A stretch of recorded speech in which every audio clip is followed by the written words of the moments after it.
महेंद्र सिंह धोनी के 9 से 5 railway station पर टीटी की जॉब करने के बाद माही उस जॉब से परेशान हो जाता है, क्योंकि ऐसा लग रहा था कि माही का करियर वहीं खत्म हो गया हो। लेकिन वो दिन आ गया था जब माही का फिर एक बार कमबैक होने वाला था। इसके बाद माही को नेशनल टीम के लिए सिलेक्शन मिलने वाला था, जो माही अभी तक नहीं जानते थे। माही हर स्टेट लेवल क्रिकेट टूर्नामेंट में खेल रहा था। माही के रेलवेज की जॉब रिसाइन करने के बाद ये पहला ही मैच था जिसमें उन्होंने पार्टिसिपेट किया था। रेलवेज के लिए रणजी ट्रॉफी खेलते खेलते माही अपनी बल्लेबाजी को पूरी तरह से नहीं भूले था। यह वक्त था माही को वो हुनर दिखाने का जो अभी तक कोई देख नहीं पाया था। माही की बैटिंग से पूरे स्टेडियम में शोर का माहौल गूंज रहा था। इस बार माही का कमबैक इंडिया के लिए भी और माही के लिए बहुत जरूरी हो गया था। अब कुछ क्रिकेट टीम मैनेजर्स उस खेल के इंस्पेक्शन के लिए आए थे, जो माही को जल्दी ही बाहर कर देते हैं। माही भी एके सर को वह सारी बात बता देता है कि उसे अच्छे से बैटिंग करने से पहले ही वह बाहर कर देते हैं। सर पूछते हैं कि सबके साथ ऐसा किया क्या? माही बोलता है नहीं, शायद मेरे साथ ही ऐसा हुआ। लेकिन माही अभी रुकना नहीं चाहता था। उसने हर स्टेट या रणजी मैच में पार्टिसिपेट किया। पूरा भारत माही को जान चुका था, केवल इंडियन टीम को छोड़कर। लेकिन माही चुपचाप बैठने वालों में से नहीं था। वह खेलता गया और बस खेलता रहा। उस मैच के बाद माही ने हर मैच जीतने पर एक स्टंप ले जाना शुरू कर दिया था। देवधर ट्रॉफी मैच में जीतने के बाद माही ने इतना नाम बना लिया था कि अब सभी माही को अच्छे से जानने लग गए थे। महेंद्र सिंह धोनी को वह ट्रेन आते हुए दिखाई देती है। जैसे ही वह स्टेशन पर कुछ देर रुकती है, अचानक ट्रेन का दरवाजा खुल जाता है। ऐसा लग रहा था कोई चीज माही को बुला रही हो। माही को वह फैसला लेना जरूरी था जो माही को पहले ही लेना चाहिए था। ट्रेन के जाने से पहले माही ट्रेन में चढ़ जाता है और रेलवे की जॉब को पूरी तरह से छोड़ देता है। माही जैसे ही घर पहुंचता है, वह अपने पिताजी से मिलता है। वह माही से कहते हैं कि वह कब आया। माही बताता है कि कुछ देर पहले। वह माही से पूछते हैं कि वह इस बार तो ज्यादा दिनों के लिए आया है। माही कहता है कि उसी के बारे में बात करनी है पिताजी। माही सब कुछ सच सच बता देता है कि उसने रेलवेज की जॉब को पूरी तरह से रिसाइन करने का फैसला कर लिया है। माही कहता है कि वह दोनों काम एक साथ नहीं कर सकता, या तो क्रिकेट या तो जॉब, दोनों में से उसे एक को चुनना होगा। असल में माही ने सोचा था कि वह अपना पूरा फोकस क्रिकेट पर ही लगाएगा, लेकिन अगर वह नहीं चाहते तो मैं क्रिकेट को पूरी तरह से खत्म करने के लिए तैयार हूं। लेकिन माही के पिता कहते हैं कि माही, तुम्हें जॉब नहीं छोड़ना चाहिए था। माही अपने पिता को समझा रहा था, लेकिन वह चाहते थे कि माही एक स्टेबल जॉब करे, जिससे आगे जाकर उसे उम्र के साथ साथ कोई दिक्कत का सामना करना ना हो। हर बाप अपने बच्चे के लिए वही चाहता है, लेकिन वह देख नहीं पा रहे थे जो माही अपनी आंखों से हर रोज देखता था। अब वह दिन आ गया था, 24 जनवरी 2004 का। वह मैच जो जमशेदपुर में कराया जा रहा था। माही के पास यह आखिरी मैच था जो साबित कर सकता था कि माही जो कर रहा है वह बिल्कुल सही है। इस बार माही की लड़ाई खुद से भी और अपने पिता से भी थी, जिन्हें वह इस मैच को खेलकर दिखा सकता था। बॉलर माही को वह पहली बॉल कराता है। माही बॉल को सीधा इंस्पेक्शन के लिए आए जजेस के सर पर फेंक देता है। फिर एक बार बॉल सीधा जजेस के सर पर जा रही थी, जो माही को इग्नोर करने की कोशिश करना चाहते थे, लेकिन कर नहीं पा रहे थे। माही छक्के पे छक्के लगाता जा रहा था। अब जजेस के बीच माही की बातें होना शुरू हो चुकी थी। इंडियन नेशनल टीम के सिलेक्शन पर अच्छे प्लेयर के नाम सजेस्ट किए जा रहे थे। उन्हीं जजेस में से एक ने माही का नाम सजेस्ट किया था। अब बारी थी माही के नेशनल टीम से खेलने की। माही अपनी टेनिस की प्रैक्टिस कर रहा था। तभी संतोष और चिंटू उधर आकर माही को वह खबर सुना देते हैं जो न्यूज़पेपर में छपी थी, क्योंकि जजेस ने माही को एक मौका दिया था अपना हुनर दिखाने के लिए। माही का सिलेक्शन इंडिया वर्सेस केन्या के मैच में हो गया था, लेकिन माही अपने दोस्तों को इस टेनिस के मैच के बाद बात करने के लिए कहता है। माही को देखकर ऐसा लग रहा था कि उसे पहले से पता था कि उसका सिलेक्शन होकर रहेगा। माही थोड़ी देर रुकता है। इस बार माही के चेहरे पर खुशी की झलक दिखाई दे रही थी। माही इस बार अपने परिवार वालों के चेहरे पर वह विश्वास देख रहा था। माही समय से पहले ट्रेन पर चढ़ जाता है और जिम्बाब्वे के लिए निकल चुका था। माही के वह मैच देखकर माही को पूरे भारत में वह मौजूदगी मिल चुकी थी, जिसका माही बरसों से इंतजार कर रहा था। हर न्यूज़पेपर में महेंद्र सिंह धोनी का नाम हेडलाइन में रैंक कर रहा था। Dhoni unstoppable boundaries, Dhoni smashes 100 runs, a big century, India win by 8 wicket. इस बार माही का नाम केवल भारत में नहीं बल्कि पूरी दुनिया में फेमस हो चुका था। हर न्यूज़पेपर, टीवी चैनल्स में केवल माही का नाम रैंक कर रहा था। उस ईयर में सचिन के अलावा एक और प्लेयर उभरकर सामने आ चुका था, जो सचिन तेंदुलकर जैसे क्रिकेट में आगे खेल सकता था। अब हर मैच इंस्पेक्शन ऑफिसर्स के मुंह पर केवल और केवल माही का नाम था। माही जैसे ही अपने कमरे में जाता है, वह अपने बेड पर रखा एनवेलप देख रहा था। बिना देर किए माही वह एनवेलप खोलता है तो उसमें वही जर्सी थी जिसका माही सालों से इंतजार कर रहा था। हर प्लेयर का वह सपना जो वह अपनी आंखों से देखता है, वह माही के हाथ में था। Jersey number 7। ये वही जर्सी है जो भारत को 2011 का वर्ल्ड कप जिताने में मदद करेगी। आखिरकार माही का नेशनल टीम में सिलेक्शन हो चुका था। जो खुशी माही को महसूस हो रही थी, वह उसके चेहरे पर आसानी से दिखाई दे रही थी। माही के पिता और माँ उसके लिए बहुत खुश थे। माही का वह दूसरा मैच था जिसे वह इस बार अपनी जर्सी नंबर 7 के साथ खेल सकता था। हर कोई माही का यह मैच बेसब्री से देख रहा था। माही का यह पहला ओडीआई था, लेकिन माही नर्वसनेस की वजह से पहली बॉल को हल्का सा हिट करके रन लेने की वजह से विकेट आउट हो जाता है। ये एक यंग टैलेंट के लिए अच्छा साबित नहीं होता, लेकिन मैच ऑफिसर्स माही को एक और चांस देना चाहते थे। इसीलिए माही को दूसरा ओडीआई मैच खेलने की इजाजत दी जाती है। वह मैच इंडिया वर्सेस बांग्लादेश का था। यह मैच भी माही के लिए मुश्किल होता जा रहा था। वह मैच भी माही बुरी तरह हार जाता है। इस बार लग रहा था माही को अगला मौका मिलना नामुमकिन था, लेकिन वह अभी भी माही की काबिलियत को जानते थे, इसलिए वह माही को तीसरे ओडीआई मैच में भी भेज देते हैं। फिर एक बार सब बेसब्री से माही का वह मैच देख रहे थे, लेकिन इस बार माही की पहली ही बॉल पर माही छक्का लगा देते हैं। अब मैच देखने में मजा आना शुरू हो चुका था। माही के पिताजी कहते हैं कि यह हवा में क्यों मारता है, लेकिन वह कहाँ जानते थे माही को बैटिंग में केवल 6 ही पसंद था। चिंटू कहता है कि माही ने 3 ओडीआई में केवल 11 रन ही बनाए आए हैं। क्या जाने माही का सिलेक्शन इंडिया वर्सेस पाकिस्तान में हो भी पाएगा या नहीं। लेकिन सेकंड सीजन के पहले ओडीआई में भी माही का नाम था। इस बार भी माही ने पहली बॉल पर छक्का लगा दिया था, लेकिन वह असल में 6 नहीं था। माही कैच आउट हो जाता है। लेकिन अभी भी इंडिया के 3 ओवर बचे थे। वह मैच इंडिया जीत चुकी थी, लेकिन माही नहीं। वह पाकिस्तान से इंडिया वाली फ्लाइट से वापस घर जा रहा था। तभी एक लड़की प्रिया माही के पास बैठ जाती है। फ्लाइट में बाकी प्लेयर्स भी पाकिस्तान से इंडिया वापस आ रहे थे, लेकिन प्रिया माही को देख ही नहीं पाती कि उसके साइड में वही प्लेयर बैठा था जो आगे जाकर पूरे विश्व में मशहूर होने वाला था। जैसे ही प्रिया उसकी टी शर्ट पर वह इंडिया ब्रांडिंग देखती है तो समझ जाती है कि वह उन्हीं में से एक प्लेयर है। प्रिया माही से पूछती है क्या वह क्रिकेट टीम में है। माही बताता है हाँ, लेकिन प्रिया को सचिन तेंदुलकर का ऑटोग्राफ चाहिए था, जिसे पाना उसके लिए मुश्किल था। इसीलिए वह माही को कहती है क्या वह सचिन का ऑटोग्राफ ला सकता है। माही उसके चेहरे को देख मना नहीं कर पाता, इसीलिए वह मान जाता है और सचिन के पास चला जाता है। माही तेंदुलकर से उसका ऑटोग्राफ आसानी से ले लेता है और प्रिया को दे दिया था। वह बहुत खुश होती है। माही भी उसके लिए खुश था। प्रिया उससे पूछती है कि वह क्रिकेट में क्या करता है। माही उसे बताता है कि वह बैट्समैन है। प्रिया उससे सॉरी कहती है क्योंकि वह माही को पहचान नहीं पाई। माही उसे मना करता है क्योंकि वह खुद जानता था कि वह अभी उसके लिए डिजर्व नहीं करता, उसे और मेहनत की जरूरत है। माही उसे वह सारे मैच के बारे में बता देता है जो वह खेल चुका था। हर ओडीआई में उसका एवरेज से भी कम स्कोर था, इसीलिए उसका कोई ऑटोग्राफ ले नॉट वर्थ इट। माही उससे कहता है कि उसे अभी यह भी नहीं पता कि उसे अगले मैच में चांस मिल भी पाएगा या नहीं। अब वह फ्लाइट इंडिया के लिए निकल चुकी थी।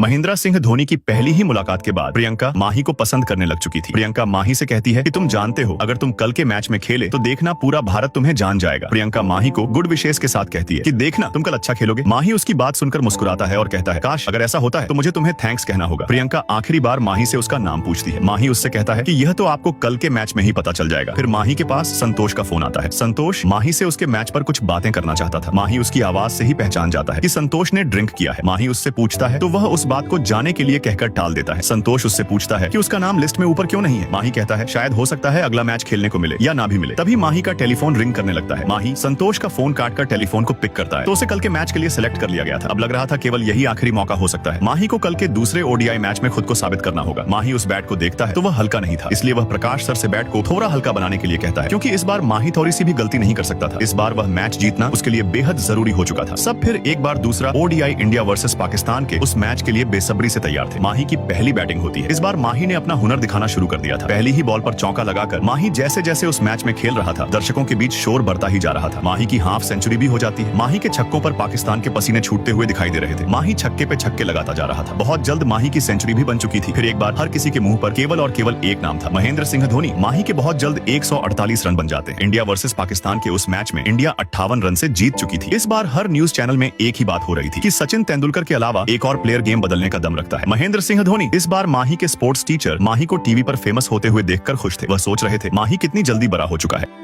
माही के second ODI 2005 India versus Pakistan के मैच में सेंचुरी बनाने के बाद इंडिया पाकिस्तान से 58 रन से जीत चुकी थी। केवल और केवल माही के 148 रन से पूरे भारत को इस बार माही ने शॉक कर दिया था। इस बार माही ने सबको साबित कर दिया था कि वह लायक है। मैच के बाद माही अपने कमरे में आ जाता है। उसे वह वादा याद आने लगता है जो उसने प्रियंका से किया था। वह उसके दिए गए मोबाइल नंबर को ढूंढने लगता है। माही को आखिरकार वह नंबर मिल चुका था। माही प्रियंका पर कॉल करता है, लेकिन पहली बार वह माही को पहचान नहीं पा रही थी। माही उसे थैंक्स कहता है। तभी उसे पता चल जाता है कि फोन माही ने किया है। प्रियंका माही को कॉन्ग्रेट्स करती है और कहती है कि मैं क्या, आज पूरे भारत को तुम्हारा नाम पता चल चुका है। माही प्रियंका से बात करके बहुत खुश था। वह दोबारा उससे मिलना चाहता था। प्रियंका माही को बोलती है कि वह दिल्ली में है, किसी काम से आई है, अगर वह आ सके तो आ जाए। वह कहती है कि अगर मन बना लो तो दिल्ली दूर नहीं है। माही इसके जवाब में कहता है कि अगर दूर भी होता तो कोई प्रॉब्लम नहीं थी। माही बहुत जल्द प्रियंका से मिलने वाला था। एयरपोर्ट पर माही के फैंस की भीड़ इकट्ठा हो चुकी थी, जिससे निकल पाना माही के लिए बेहद मुश्किल था। इसीलिए वह जोमेटो राइडर से कुछ देर के लिए हेलमेट ले लेता है। माही अब आसानी से एयरपोर्ट से निकल चुका था। जोमेटो राइडर माही का ऑटोग्राफ उसी हेलमेट पर ले लेता है। माही जैसे ही प्रियंका के पास पहुंचता है तो पहली बार तो वह पहचान नहीं पाती, लेकिन जैसे ही वह हेलमेट निकालता है वह सरप्राइज हो जाती है माही को उधर देखकर। फिर माही निकल चुका था अपनी पहली डेट के लिए। महेंद्र सिंह धोनी के करियर की अभी तो केवल शुरुआत थी। तीसरे ओडीआई इंडिया वर्सेस श्रीलंका के उस मैच में माही ने धूम मचा दी थी। डबल सेंचुरी के साथ इंडिया को 5 विकेट से जिताकर। माही के खेलने की वजह से अब उसे स्पॉन्सरशिप भी मिलना शुरू हो गया था। माही पहली बार तो उस एड को करने में नाकाम होता है, लेकिन कुछ देर कोशिश करने पर वह भी माही सीख चुका था। हर प्रोडक्ट की एडवर्टाइजमेंट माही को मिलती जा रही थी। ऐसा लग रहा था साल 2005 केवल और केवल माही का था। जैसे जैसे माही आगे बढ़ रहा था उसकी प्रसिद्धि पूरे भारत के साथ साथ पूरी दुनिया में हो रही थी। माही के खेलने के अंदाज ने पूरे भारत को अपना दीवाना बना रखा था। हर कोई माही को एप्रिसिएशन देना चाहता था। गेम खत्म होने के बाद माही प्रियंका पर कॉल लगाता है तो कॉल कनेक्ट नहीं हो पाती, तो वह फ्लैट के बाहर रखे टेलीफोन पर जाने लगता है। लेकिन पाकिस्तान का एक शॉपकीपर माही को अपना फोन यूज करने के लिए कहता है। असल में पाकिस्तान में भी माही बहुत ज्यादा मशहूर हो चुका था। माही प्रियंका पर फोन लगाता है। प्रियंका माही से उस मैच के बारे में बात करती है। वह माही से कहती है कि यह सब मेरी वजह से आप जीत पा रहे हो महिंद्रा जी। प्रियंका माही को पसंद करने लग चुकी थी। माही भी प्रियंका को चाहता था, लेकिन माही को इस चीज का कोई अंदाजा नहीं था कि जो कॉल वह कर रहा है वह आखिरी कॉल हो सकता है? प्रियंका माही को बताती है कल वैलेंटाइन डे है तो उसे गिफ्ट में क्या चाहिए? माही कहता है एक अच्छी सी बजट वाली कोई भी चीज ले लेना। प्रियंका भी उसकी बात मान जाती है। फिर वह पूछती है कि तुम मेरे लिए क्या लोगे? माही कहता है मैं नहीं मानता वैलेंटाइन डे। असल में वह मजाक था। माही को कॉल काटने के बाद कुछ अजीब सा महसूस होने लगता है तो वह वापस कॉल करने जाता है लेकिन खुद को रोक लेता है। प्रियंका उस दिन माही से मिलने बेसब्री से तैयार थी। वह माही के लिए एक अच्छी वॉच उस शोरूम से खरीद कर जा रही थी। माही भी उसके लिए एक अच्छा सा बैंगल चुनता है लेकिन अचानक प्रियंका की कार के सामने वह ट्रक आ जाता है और उसका बुरी तरह एक्सीडेंट हो चुका था। महेंद्र सिंह धोनी की फियोनेंसे का बुरी तरह एक्सीडेंट हो चुका था। प्रियंका उसी एक्सीडेंट में मारी जा चुकी थी। माही को इसके बारे में कुछ भी अंदाजा नहीं था। वह 5th ODI India versus Pakistan का वह मैच खेल रहा था। माही की बदौलत इंडिया उस मैच को भी 8 विकेट से जीत जाती है। माही के खेल की तारीफ पूरे स्टेडियम में गूंज रही थी लेकिन उसके साथ जो आगे होने वाला था वो उससे भी ज्यादा भयानक था। माही प्रियंका पर फोन लगाता है लेकिन उसका फोन स्विच्ड ऑफ बता रहा था तो माही चिंटू पर कॉल लगाकर उससे प्रियंका के कॉल के बारे में पूछता है लेकिन चिंटू को भी उसके बारे में कुछ पता नहीं था। माही चिंटू से उसके घर जाकर पूछने के लिए कहता है। माही फ्लाइट से अपने घर रांची वापस आ चुका था। उस मैच के बाद एयरपोर्ट पर माही के फैंस की इतनी भीड़ जमा हो चुकी थी कि उससे निकलना बेहद मुश्किल था। फैंस के बीच एक ही नाम शोर मचा रहा था, माही माही माही। माही के दोस्त उसे पीछे के रास्ते से निकाल कर ले जाते हैं। माही अपने एक दोस्त से उसका फोन मांगता है। जैसे ही वह कॉल लगाता है चिंटू उस फोन को पिक करता है। माही उससे पूछता है कि तुम हमारा फोन क्यों नहीं उठा रहे? असल में चिंटू को सब अच्छे से पता चल चुका था लेकिन वह हिम्मत नहीं कर पा रहा था माही को बताने की। माही उससे प्रियंका के बारे में दोबारा पूछता है लेकिन इस बार चिंटू कुछ छुपा नहीं पाता। माही उसके बोलने के अंदाज से समझ चुका था कुछ तो दिक्कत है। माही उससे पूछता है तो वह बता देता है कि 14 तारीख को प्रियंका का एक्सीडेंट हो गया। माही सब सुन रहा था। चिंटू रोकर सारी बात बता देता है कि प्रियंका उसी एक्सीडेंट में मारी गई। माही एकदम सुन्न हो चुका था। उसे कुछ समझ नहीं आ रहा था। माही परम पाजी को कार रोकने के लिए कहता है और उन्हें समझाता है कि वह कुछ देर में आ जाएगा। माही कार से उतरकर उन्हें जाने के लिए कहता है। उनके जाने के बाद माही खुद को अकेला महसूस करने लगता है। फिर वह अपने आंसुओं को आंखों से निकलते रोक नहीं पाता। रोड के बीच वह अकेला बैठ जाता है। उसको हर बिताए पल, हर बातें याद आने लगती है। माही इस मैच के बाद प्रियंका से शादी करने वाला था लेकिन अब माही को इतना गहरा जख्म मिल चुका था जिसे भर पाना बहुत मुश्किल था। उसके बाद 2007 ICC world cup India versus Bangladesh का मैच आ चुका था जिसमें माही की बेकार परफॉर्मेंस दिखाई दे रही थी। असल में यह प्रियंका के जाने के बाद हो रहा था। माही उस जख्म से उभर नहीं पा रहा था। माही के घर के बाहर माही के नाम पर डिबेट्स होना शुरू हो चुकी थी। माही को हर कोई बुरी नजर से देख रहा था। माही के फैंस ने उसे हेट करना शुरू कर दिया था। माही के नाम के पुतले जलाए जा रहे थे। महेंद्र सिंह धोनी के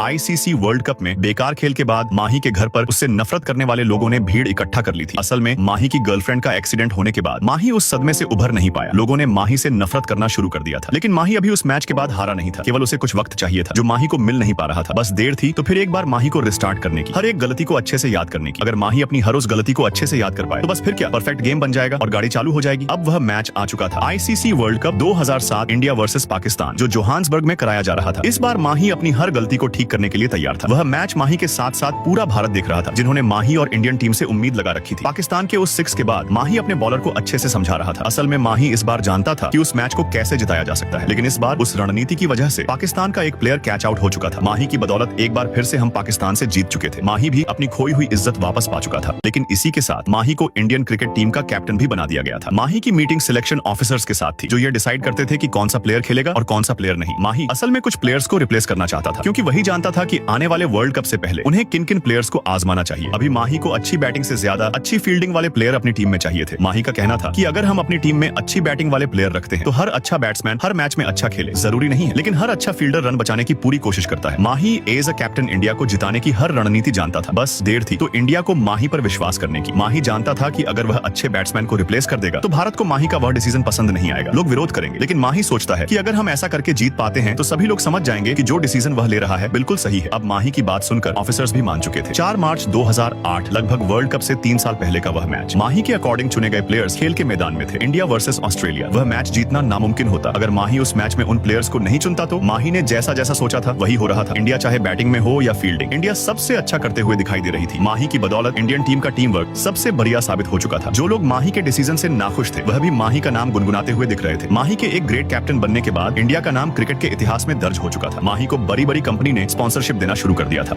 महेंद्र सिंह धोनी के इंडिया क्रिकेट टीम का कैप्टन बनने के बाद माही की जिंदगी एकदम से बदल चुकी थी। माही को हाईएस्ट पेड प्रमोशन भी मिलना शुरू हो चुका था। बहुत जल्दी माही मोस्ट पेड प्लेयर भी बन गया था। फिर एक बार माही का नाम हर न्यूज़पेपर में रैंक करते हुए नजर आता है। ऐसा लग रहा था कि माही की पर्सनैलिटी एकदम से बदल चुकी हो। माही की बनाई हुई टीम नंबर 1 टेस्ट टीम के नाम से पूरे भारत में फेमस हो चुकी थी। माही के डाउनफॉल के बाद ये सबसे बड़ा जंप था जो माही ले चुका था। माही अपने रूम में जा रहा होता है, तभी उसको पता चलता है कि वह अपने रूम की कहीं भूल आया है। माही होटल मैनेजर साक्षी से बोलता है कि वह अपने रूम की कहीं भूल चुका है। साक्षी माही को काउंटर पर चलने के लिए कहती कहती है। साक्षी माही से उसका नाम पूछती है तो माही अपने ग्लास उतारकर कहता है आर यू श्योर। असल में साक्षी को माही का नाम नहीं पता था और वह यह भी नहीं जानती थी कि उसके सामने इंडिया नेशनल क्रिकेट टीम का कैप्टन खड़ा है। माही अपना नेम और रूम नंबर बता देता है। तभी होटल हेड मैनेजर उधर आ जाता है। माही इशारा करते हुए उसे चुप रहने के लिए कहता है। साक्षी माही से उसका आईडी मांगती है लेकिन माही कहता है कि उसका आईडी उसके रूम में ही लॉक है, उसे खुद चल के देखना होगा। साक्षी भी मान जाती है। असल में माही उसे पसंद करने लग चुका था। जैसे ही वह कमरे तक पहुंचते हैं माही अपना वॉलेट निकालकर अपना आईडी दिखा देता है। माही हैरान था कि साक्षी ने उसे क्यों नहीं पहचाना, लेकिन तभी मैनेजर और होटल स्टाफ साक्षी को बताने लगते हैं कि तुम्हें सही में नहीं पता कि वह कौन है। तभी माही के कमरे का डोर खुलता है। साक्षी माही से माफी मांगती है और कहती है sir really I don't know, मैं क्रिकेट नहीं देखती। माही कहता है कोई बात नहीं और फ्लावर बुके के लिए शुक्रिया कहता है। माही साक्षी को कुछ देर वेट करने के लिए बोलता है। फिर वह साक्षी से उसका ऑटोग्राफ मांगता है। असल में उस दिन के बाद माही और साक्षी के बीच नजदीकियां बनने लग जाती हैं। साक्षी भी माही से प्यार करने लग चुकी थी और माही भी साक्षी को पसंद करने लग चुका था। लेकिन माही के साथ रहने की वजह से न्यूज रिपोर्टर साक्षी पर सवाल उठाने लग चुके थे। हर कोई उसके कैरेक्टर पर उंगलियां उठाने लग गया था, जिसे इग्नोर कर पाना साक्षी के लिए मुश्किल होता जा रहा था। अगले दिन माही साक्षी पर फोन लगाता है। वह साक्षी से पूछता है कि वह ठीक तो है ना। साक्षी बताती है कि हाँ वह ठीक है। असल में माही ने इसीलिए फोन किया था क्योंकि अगले दिन माही के टेस्ट मैच शुरू होने वाले थे। वह बताता है उसका फोन ऑफ रहेगा। साक्षी माही को कहती है कि माँ उससे माही के बारे में पूछ रही थी। माही बोलता है तुमने क्या कहा। साक्षी बताती है कि उसने वही कहा कि हम दोस्त हैं। माही कहता है कि इसमें गलत क्या है, हम दोस्त ही तो हैं। साक्षी रोते हुए माही को बता देती है कि न्यूज रिपोर्ट उसके बारे में क्या क्या बोल रहे हैं। माही कहता है कि इग्नोर करो, क्यों ध्यान दे रही हो। साक्षी बताती है कि मैं तुम्हारी तरह नहीं हूँ माही, मेरी दुनिया बिल्कुल अलग है, मुझे नहीं पता माही मैं क्या करूँ। साक्षी माही से माफी मांगते हुए कहती है कि देखो कल तुम्हारा मैच है और मैं क्या बातें कर रही हूँ, अब जाने दो, कल वैलेंटाइन डे है, मैं तुम्हारे लिए क्या लूं। असल में माही को साक्षी की बात सुनकर उसे अपना अतीत याद आने लगता है जब उसी तरह प्रियंका माही से वैलेंटाइन डे गिफ्ट के बारे में बात कर रही थी। माही वही शब्द दोबारा कहता है कि मैं वैलेंटाइन डे नहीं मानता। तभी साक्षी फोन काट देती है। लेकिन माही को इस बार दोबारा साक्षी के खोने और उससे अलग होने का आभास होने लगता है। इस बार वह साक्षी को खोना नहीं चाहता था। तभी माही दोबारा फोन करता है। लेकिन माही का सवाल एक था कि मैं जो भी कहूँ तुम सोच समझकर जवाब देना, मेरी दुनिया तुम्हारी दुनिया अलग नहीं है। फिर माही कहता है कि क्या तुम मुझसे शादी करोगी। साक्षी माही की बात सुनकर उससे बोलती है आर यू श्योर माही। वह कहता है कि वह उतना ही श्योर है जितना कि मुझे यकीन है कि अगले मैच में मैं सेंचुरी मारूंगा। माही फिर एक बार वही सवाल पूछता है। साक्षी का जवाब हाँ होता है। उसके बाद माही का 2010 टेस्ट मैच था, इंडिया वर्सेस साउथ अफ्रीका। लगभग वर्ल्ड कप से एक साल पहले का वह मैच। माही का बेहतरीन प्रदर्शन करते हुए दिखाई देता है। उसी के साथ माही वह मैच जीतने के बाद साक्षी से उसी दिन शादी कर लेता है। अब कोई भी माही और साक्षी के रिश्ते पर उंगली नहीं उठा सकता था। माही अब धीरे धीरे खुश रहने लग चुका था। साक्षी माही की लाइफ का हिस्सा बन चुकी थी। अब वह दिन आ गया था जिसका हम बेसब्री से इंतजार कर रहे थे। World cup finals, India versus Sri Lanka का वह मैच जिसमें इंडिया की टीम हारती हुई दिखाई दे रही थी। सबके चेहरे पर केवल और केवल एक सवाल था कि अब इस गेम को केवल सचिन तेंदुलकर या माही जिता सकता है। इंडिया की तरफ से बैटिंग के लिए सबसे बेहतरीन प्लेयर मैदान में उतरते हैं, सचिन तेंदुलकर और वीरेंद्र सहवाग। सबकी सांसें अटक चुकी थी जब वीरेंद्र सहवाग विकेट आउट हो जाता है। यह मैच माही अपनी आंखों के सामने देख रहा था पर अभी देर थी माही के मैदान में उतरकर गेम पलटने की। फिर दोबारा इंडिया का सबसे बेहतरीन player Sachin Tendulkar catch out होकर गेम से बाहर हो चुका था। अब इंडिया का जीतना नामुमकिन था। लेकिन विराट कोहली जो केवल अभी अभी क्रिकेट में उभर कर आ रहा था, वह बैटिंग के लिए उतर जाता है। विराट की वजह से इंडिया की फिर दोबारा उम्मीद जाग चुकी थी। विराट ने खेल में उतरते ही श्रीलंका को बता दिया था कि सचिन के बाद अभी भी हमारे पास क्रिकेट के सबसे बेहतरीन प्लेयर बचे हुए हैं। अब बारी आ चुकी थी सचिन तेंदुलकर के बाद क्रिकेट के दूसरे बादशाह की, jersey number 7 as a captain of Indian team. Mahi decide करता है कि यही सही वक्त है उसका गेम में उतरने का। विराट कोहली भी 35 रन बनाने के बाद बाहर हो चुका था, लेकिन माही भी इसके लिए तैयार था। ऐसा लग रहा था माही को सब कुछ पहले से ही पता हो। खेल का मैदान माही को बुला रहा था। आखिरकार महेंद्र सिंह धोनी फिर एक बार भारत के साथ साथ पूरी दुनिया को अपना परिचय देने जा रहा था। माही के खेल में उतरते ही खेल का रुख बदल दिया था। हर किसी की उम्मीद माही पर थी। वो हर पल याद आने लगते हैं। जिस चीज की वह मेहनत करता रहा वह आज उसके सामने था। अब वह अपने कदम पीछे नहीं हटा सकता। माही भी इसके लिए पहले से ही तैयार था। माही पहली ही बॉल पर चौका लगा देता है। पूरे भारत को माही पर विश्वास होने लग जाता है। माही फिर एक बार अपने हुनर का प्रदर्शन दिखाने लगता है। हर बॉल जैसे ही माही के बैट से टकराती सभी की धड़कन तेज होने लग जाती थी। माही को इस बार रोक पाना श्रीलंका के लिए मुश्किल होता जा रहा था। जो खुशी श्रीलंका को सचिन को आउट करने की थी वह धीरे धीरे गायब होते हुए दिखाई दे रही थी। लेकिन अभी भी श्रीलंका के 274 रन के आगे भारत के केवल 200 रन बन पाए थे। माही गौतम को अपनी आखिरी स्ट्रेटजी बता देता है, लेकिन तभी ऐसा कुछ होता है जिसका माही को अंदाजा नहीं था। गौतम गंभीर भी विकेट आउट हो चुका था। ये सबसे बड़ी हार भारत के लिए साबित हो जाती। 275 रन बनाना इंडियन टीम के लिए मुश्किल सा दिखाई दे रहा था। गौतम 97 रन पर ही बाहर हो जाता है, लेकिन अभी भी भारत ने अपने घुटने नहीं टेके थे। इंडिया के लिए आखिरी 4 रन लेना बाकी था जिससे इंडिया उस मैच को जीत जाता। केवल माही के ऊपर पूरा खेल था। हर किसी की सांसें एकदम थम सी जाती हैं, लेकिन माही को पूरा यकीन था कि यह ट्रॉफी इस साल भारत ही लेकर जाएगा। माही उस आखिरी बॉल पर 6 लगा देता है। उसी के साथ इंडिया दूसरी बार वर्ल्ड कप जीत चुका था। हर किसी की आंखों से आंसू निकलने लग जाते हैं। माही के टीचर कहते हैं कि देखो ये मेरा स्टूडेंट है। माही भी बहुत खुश था। माही के पिताजी अपने मन ही मन कह रहे थे आखिरकार उसने कर दिखाया। माही के पिता माही पर फख्र करने लग जाते हैं। इंडियन टीम उस जीत को धूमधाम से सेलिब्रेट करने लग जाती है। माही की बदौलत क्रिकेट के इतिहास में भारत का नाम दर्ज हो चुका था। पूरी दुनिया भारत की काबिलियत जान चुकी थी। हर किसी ने उस दिन के लिए काफी मेहनत करी थी। इसी के साथ यह कहानी यहीं खत्म हो जाती है।